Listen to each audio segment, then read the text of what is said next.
Hey guys, Dave DeStefano here from 1123, and Adam Turner is with me as well. We're going to be taking a second to talk about the Super Bowl ad blitz, all the ads that ran during the Super Bowl. This is being recorded right after the Super Bowl. We had to wake ourselves up after that game because it was awfully boring.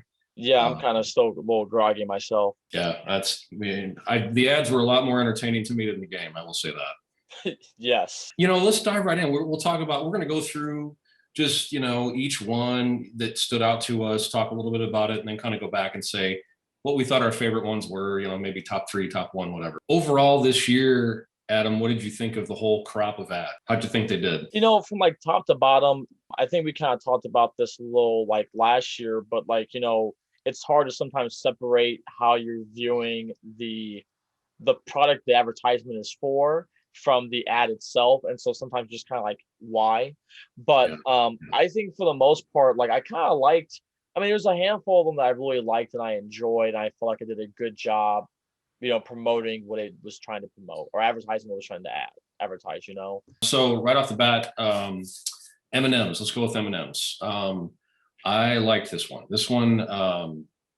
There was good. The thing with being funny, being silly, having some good jokes in your ad. It has to be well written. But the cast was great with their comedic timing. Like, win you an award, get you something, because that was great. Yeah. I loved the I'm sorry I called you Karen.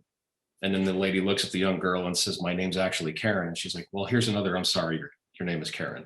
Yeah. I think it came across the way they have in years past, and they even have a little tie-in at the end with the animated M&M characters. So Right. Logitech. Logitech So was cool. we had Little Nas X in this one. What'd you think of that?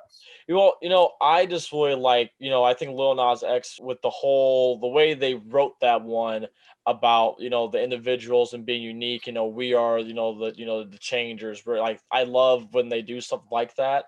Yeah. And what I think was great was I liked a lot of the color palette choices actually that they used throughout it. And I thought what they used to associate with those different topics about whether it was coding or was like creating music, I thought it was cool how they all incorporated those things together. Yeah. The Oh, yeah. production design was great too. And I just had fun. It was one that I had fun watching it, and it also felt very authentic too. And I like how it all pulled back together into Logitech. Right. It wasn't overwrought. Like, the writing wasn't overwrought. It was a good message. And I liked the sort of underlying sort of hopeful, there is a future, go get them kind of thing for their audience. I think their audience probably connected with that ad pretty well, not only just message wise, but visually. Like, I loved it, and I'm probably not even in the demographic that was targeting. I liked it just from an art director standpoint, because just the color, the camera shots, the editing, like that was all really tight. Yeah, And it that was. made it a really good solid ad. So they did great work on that one. Okay, jumping ahead, Paramount Plus. Another This is plus. Yeah, well, but because the plus means better. I mean, come on, Adam, you don't know that.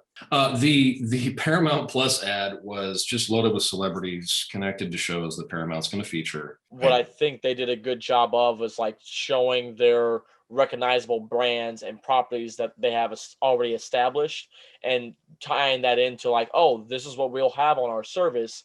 So if you Mhm. like these things, remember, you see the Starfleet uniforms, you like Star Trek.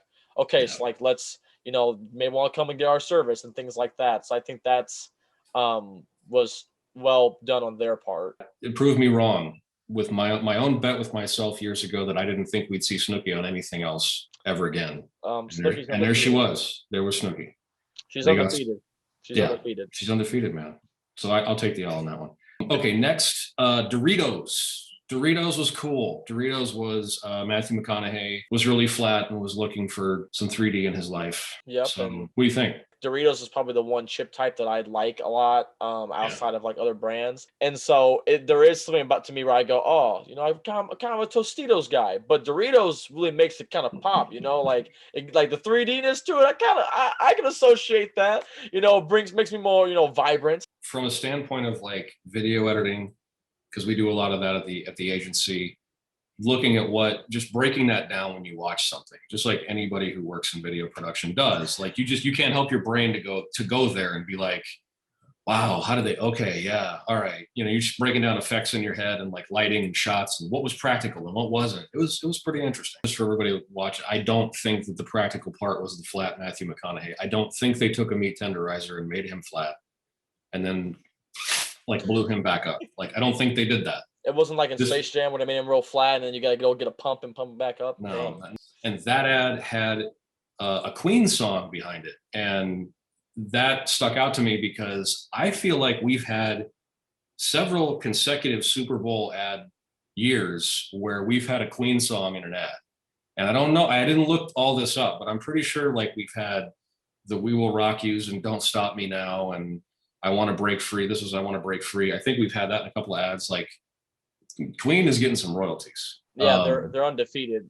Right? Again, just like Snooki. All right, and then after Doritos, there was GM, General Motors, had Will Ferrell, who is apparently sharing hair and beard tips with you. Yeah, actually, we talked right before we got on this call. We kind of different grooming tips and things like that. It's kind of nice.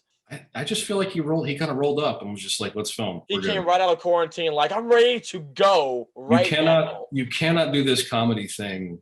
Like you got to just take me out of the box. Like, just let me go.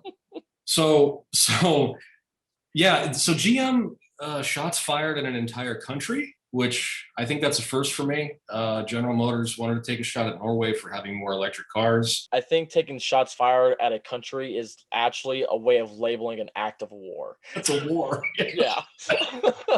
Right. Cool thing on the internet when this ad actually hit before the Super Bowl. Norway, I think it was a university in Norway, made a video, a couple of administrators did, was kind of responding to this ad. And they were like, oh, we offended Will Ferrell, like was this whole thing. They noticed, so good job, GM. And we also noticed that you're picking a fight with the country, so that's cool. So jumping from there, Bud Light, Legends, this was kind of easy, but like it's something they probably should have done. And I think with a lot of these ads, some of these were big endeavors, especially like when you consider COVID, because they still had to get together all these cast members.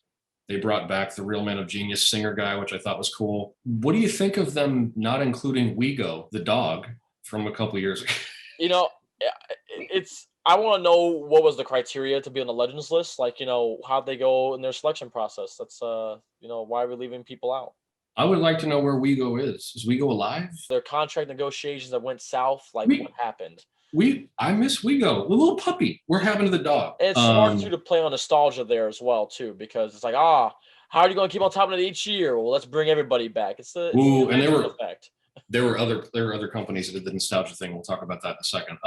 Chipotle basically wanted to tell us that everything they write on their bags and their cups, yep, they really mean that. The little girl that's the big sister really just kind of banging on this little kid that's her little brother, saying that she doesn't want him to talk when he's talking about really good, positive things. So yeah, I kind of felt like it was like the kid in class has really good ideas, and one's like, nah, shut up, Jimmy. No one wants to hear your ideas. Right? Yeah, no, this was sort of, I wasn't sure why, like she was good. I know why she was in the spot, right? Mm-hmm. But it was like, shut up, nerd. Like he would say something and that's the response. She'd be like, why are you still talking? I kept on waiting for the, oh, like right? Every time he got shot down, I'm like, geez. Yeah, or you fast forward in that ad, you make a follow-up ad later and they fast forward and they show the kid, he's 30 some years old, he's got a company, it's all about sustainability and farming and nutrition and like being great to the land and taking care of the world and charitable giving and all this. And then like they flip to her and she's in a store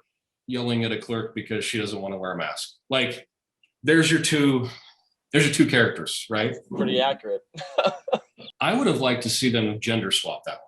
Just, the boy is the snotty big brother and the little girl has the ideas. I would love to see a female role do that. Because this one was kind of, maybe it was unintentional, maybe it wasn't, I don't know. But like, it's kind of cliche to have, the boy is the enterprising, look at the big idea I have. And the girl's like, Yeah, I fully agree. What'd you think of Mountain Dew, Major Melon? And Coke and Pepsi come back with their ads. Oh man, really? Oh boy! Like Not my favorite. I don't know. This is an attack on my senses. Next ad, please. Not only that, but let's also talk about how John Cena or anybody like him would not be putting soda into their body. So, and why would you even film somebody in your ad that no one can see? I heard his voice, didn't see him. State Farm. I mean, anytime you put Drake in a commercial, I'm here. I'm all for it. I mean, Drizzy, come on now. They ain't got nothing else to say. I got nothing else to say. Wrap it up. That's good. Right? I mean, Patrick Mahomes, I feel like they put him in there and he did a good job. They're kind of warming him up to a role to be the next, Aaron Rodgers, hopefully. I think that's what they're going for, like what they think they want out of that. So Drake was the best part of that ad because he was Drake from State Farm, the stand-in for Jake from State Farm. And for everybody out there, I was telling Adam, I thought that it would be a great idea if they had another kind of callback follow-up spot where somebody calls in and Drake answers and they say, look, this happened. I had this accident or whatever. Somebody backed into my trailer or whatever it is. And he says, yeah. God's plan. And he just hangs the phone up. That's it.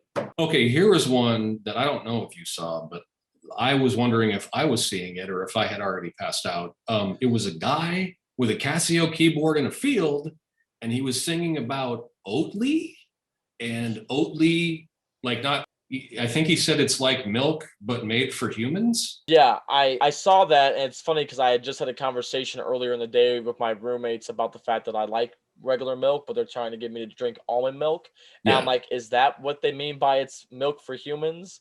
Because I guess milk from a cow is not for humans? Question mark. I'm confused. Like, why are you attacking me? Yeah, I spent way too long taking that road in my brain going, wait, what? How do we decide what milk is for human? I've been drinking milk that I thought was is it for humans? Wait, that's basically what was going on with my brain. But his singing was really almost as good as the singing that I would have done in that ad. And that's not anything anybody wants to hear. So TurboTax was great because it was a good instance of how the pandemic affects ad messaging. It was a bunch of desks with people on screens. Like they were remote, but they were still able to do your taxes and help you with things. Like the desk rolls in, it's a laptop screen, and the guy's like, you can claim a cow on your taxes. And then he just goes by. Right. That stuff, that was cool. And the little wide effect shot of the neighborhood and all the desks kind of coming together and going down the road. That was great creative. And they even said, I think they even said in the jingle, like the song they were singing, like, we'll come and help you in an internet way.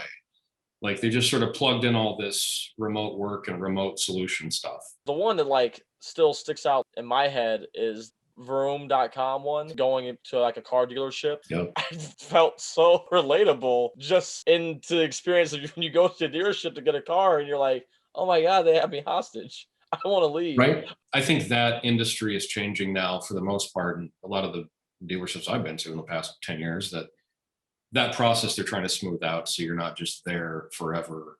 It definitely brings back some old car buying PTSD for me. And the biggest thing that I loved about that ad was they used something creative in it to tell the story. Like they could have just done a cut, but that dude, he tipped his chair over, and when he tipped his chair over, the shot continued all the way around, 180. It was like to where he flipped to the other side and he was outside in a chair with his wife.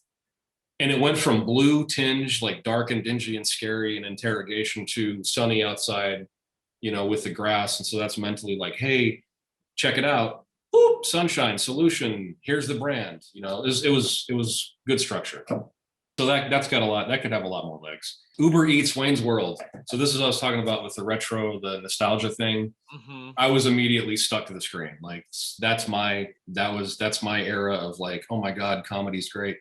I mean, Wayne and Garth, right? Yeah, I mean, and I think too, what was cool about the one with Wayne's World, I thought was, as much as I don't know if it needed it, but adding Cardi B to it to kind of give them a modern part to it as well. It felt kind of tacked on. It did, because I feel like they didn't. The original version of it didn't have that, but they're like, "Ooh, how can we also spice this up?" You can definitely see someone screen the idea or pitch the idea somehow, or it developed a little further, and then they're like, "Yeah, but what do you have for this audience here?" And then somebody went, Cardi B, okay. Her? She was actually a really good counter and a good comedic counter to them. Yeah. So I think it worked pretty damn well. And then the Jeep ad. Yeah, the Jeep ad, what was funny was looking at it and seeing some different shots. I heard that, some parts of it was shot here in Nebraska, and I was like, I Right. feel like I've seen these roads, you know? And I don't know, I like the color grading to it. It fit how Jeep does most of their color grades for like their like more dramatic commercials. Yeah. I love the shot selection, and just I thought altogether the editing and the whole just it really felt like it was all well connected, and it was aesthetically pleasing to me. So awesome. The one we forgot, and we're saved the best for last potentially, is the Alexa one. Yep. That one was just hilarious, and I think it was just really well done, and it's gonna be the one I remember probably the longest. Fantastic copywriting, really well acted. The script was really well acted on that spot.